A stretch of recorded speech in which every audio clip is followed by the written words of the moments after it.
বিসমিল্লাহির রাহমানির রাহিম। আজ আমরা কুরআনুল কারীম থেকে শোনাব এক আশ্চর্য ঘটনা, যা ঘটেছিল বনী ইসরাইলের মধ্যে।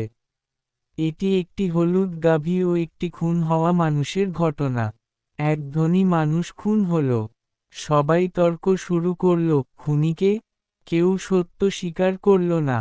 তখন আল্লাহ নবী মুসার মাধ্যমে তাদেরকে নির্দেশ দিলেন, একটি গাভী জবাই করতে। তারা একের পর এক প্রশ্ন করল, গাভী কেমন হবে? তার রং কি? তার বয়স কত? আল্লাহ বললেন, এটি উজ্জ্বল হলুদ বর্ণের একটি গাভী, এমন সুন্দর যে তাকে দেখলে মানুষের চোখ জুড়িয়ে যায়। খুঁজতে খুঁজতে তারা এমন একটি গাভী পেল, যা ছিল এক অনাথ ছেলের সম্পদ। তার বাবা মৃত্যুর আগে রেখে গিয়েছিলেন।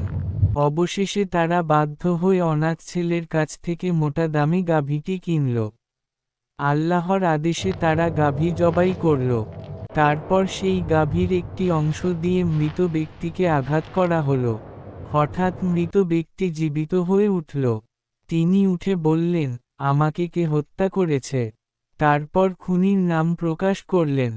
এই ঘটনা থেকে আমরা শিখি, আল্লাহর হুকুমের সামনে তর্ক নয়, বিনম্রভাবে মান্য করা উচিত।